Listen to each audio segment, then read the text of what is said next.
दोस्तों यहाँ पर क्लास 10th समांतर श्रेणी का एक सवाल लिखा है। यहाँ पर लिखा है एपी 21, 18, 15 डॉट डॉट के कितने पद लिए जाएं कि उनका योग -81 हो। तो यहाँ पर दोस्तों हमसे पूछा जा रहा है ये जो समांतर श्रेणी दी गई है, इस समांतर श्रेणी के हम कितने पद लें जिनको जोड़ दे, जिनका हम योग कर दें तो हमें -81 प्राप्त हो जाए। तो चलिए दोस्तों इसे हल करते हैं। तो हमें एक समांतर श्रेणी दी गई है 21, 18, 15 आगे डॉट डॉट। दोस्तों यहाँ पर प्रथम पद कितना हो जाएगा, ये पहला पद है प्रथम पद, तो यहाँ पर लिखेंगे प्रथम पद। प्रथम पद जिसे स्मॉल ए से लिखते हैं, प्रथम पद ए बराबर कितना 21। उसके बाद दोस्तों सार्वांतर, यहाँ लिखेंगे सार्वांतर। सार्वांतर कॉमन डिफरेंस जिसे स्मॉल डी से लिखा जाता है, डी का मान कितना हो जाएगा, यानी कैसे निकालेंगे, किसी भी पद में पहले पद को घटा देंगे। इस वाले पद में इसको घटा सकते हैं, इसमें इसको घटा सकते हैं, तो यहाँ पर चलिए इसमें इसको घटा लेते हैं, आएगा उतना ही। तो ये तीसरा पद है, ये दूसरा है A3 माइनस A2। A3 में घटा लेते हैं A2 को, A3 का मान है 15 माइनस A2 दूसरा पद है 18, तो 15 में घटाएंगे 18, माइनस का 3 बचेगा। उसके बाद दोस्तों और क्या दिया गया है, यहाँ पर योग लिखा है। योग या योगफल का मतलब होता है Sn का मान। तो Sn का मान कितना है, Sn का मान हमें दिया गया है -81। Sn यहाँ पर क्या है, n पदों का योगफल। उसके बाद दोस्तों पूछा जा रहा है कितने पद लिए जाएं, पदों की संख्या यानी n का मान हमें बताना है, n बराबर क्वेश्चन मार्क। तो चलिए दोस्तों सूत्र रख देते हैं। दोस्तों समांतर श्रेणी के n पदों के योगफल का सूत्र होता है Sn बराबर n बाई 2 और बड़े ब्रैकेट में 2a प्लस छोटे ब्रैकेट में n-1 इंटू डी, गुणा में d होता है। यह सूत्र होता है n पदों के योगफल का। चलिए यहाँ रख देते हैं सभी मान। Sn का मान है -81, बराबर लगाएंगे n लिखेंगे बटे में 2, n का मान निकालना है। उसके बाद 2a है, 2 लिखेंगे, गुणा लगाएंगे, a का मान कितना है, प्रथम पद है 21, a का मान है 21, प्लस लगाएंगे, n का मान निकालना है तो n-1। उसके बाद गुणा में d है, d का मान कितना है, d का मान है -3, गुणा में -3। चलिए आगे सॉल्व करते हैं। तो 2 इधर भाग कर रहा है, इधर गुणा करेगा तो -81 गुणा में 2 बराबर n पहले लिखेंगे और यहाँ पर 21 दूना 42, 21 दूना 42 हो जाएगा। दोस्तों यहाँ पर माइनस गुणा और ये प्लस, ये माइनस है, गुणा का साइन और ये प्लस, माइनस गुणे प्लस माइनस होता है, आप सभी लोग जानते हैं। 3 को इस ब्रैकेट के पीछे ना लिखकर आगे लिख लेते हैं, यहाँ पर 3 यहाँ लिख लेते हैं और ब्रैकेट में कितना है n-1। चलिए अब आगे सॉल्व करते हैं।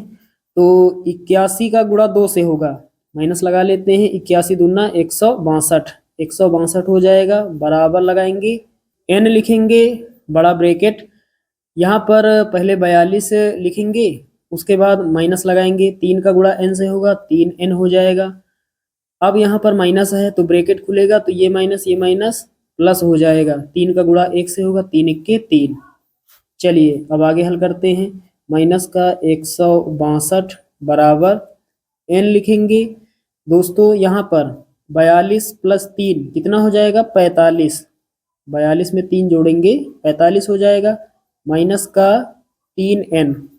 चलिए अब एक काम करते हैं, n का अंदर गुणा कर देते हैं, तो माइनस का 162 बराबर n का गुणा 45 से होगा तो 45n हो जाएगा।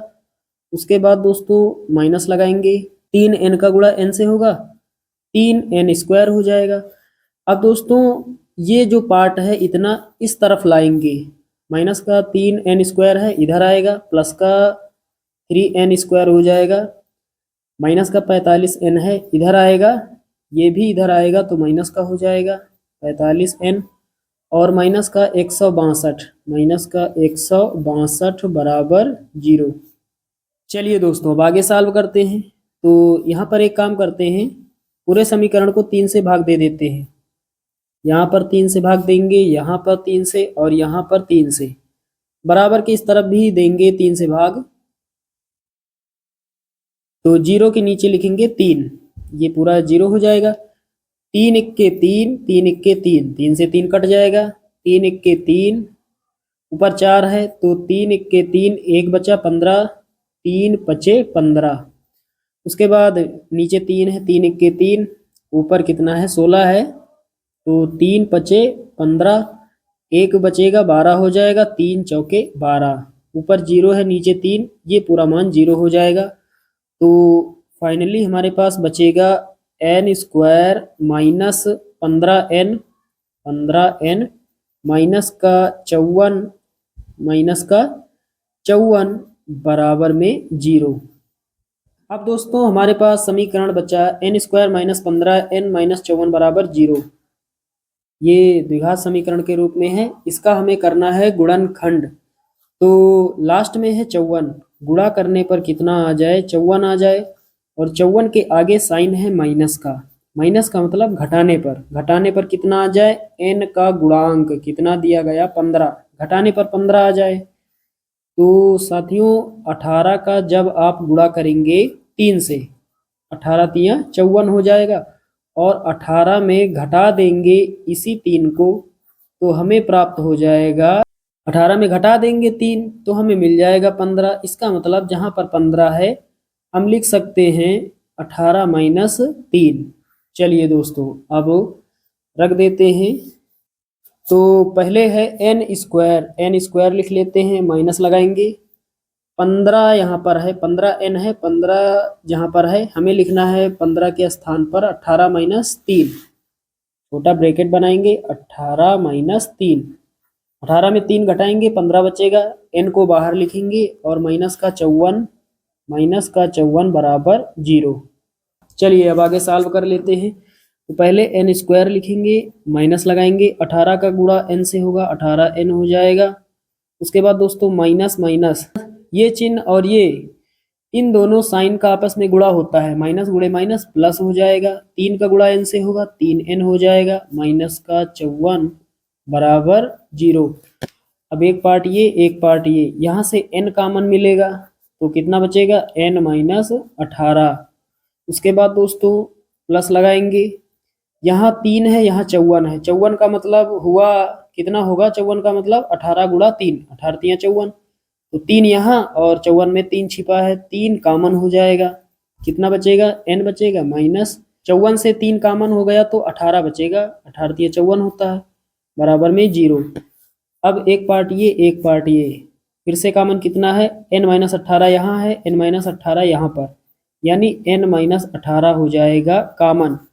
अगले ब्रैकेट में कितना n प्लस 3 बराबर 0। दोस्तों n प्लस 3 यहाँ पर प्लस में है, यहाँ पर प्लस लगा है बीच में, ये ऋणात्मक मान देगा, इसे हल करेंगे माइनस में मान आएगा तो इसे हल नहीं करेंगे, ये पार्ट हल करेंगे। तो यहाँ लिखेंगे जब n माइनस 18 बराबर 0 तो n बराबर कितना हो जाएगा, माइनस का 18 है इधर आएगा, प्लस का 18 हो जाएगा, तो n का धनात्मक मान कितना प्राप्त हुआ है 18। यही दोस्तों हमारा फाइनल आंसर हो जाएगा। यानी जो हमें एपी दी गई है उस एपी के उस समांतर श्रेणी के हमें 18 पद लेने होंगे। दी गई एपी के यदि हम 18 पदों को जोड़ देंगे तो हमें कितना प्राप्त हो जाएगा, माइनस का 81 प्राप्त हो जाएगा। तो साथियों उम्मीद करता हूं कि ये सवाल आप सभी लोग अच्छे से समझ गए होंगे। चलिए दोस्तों मिलते हैं अगले वीडियो में, तब तक के लिए जय हिंद।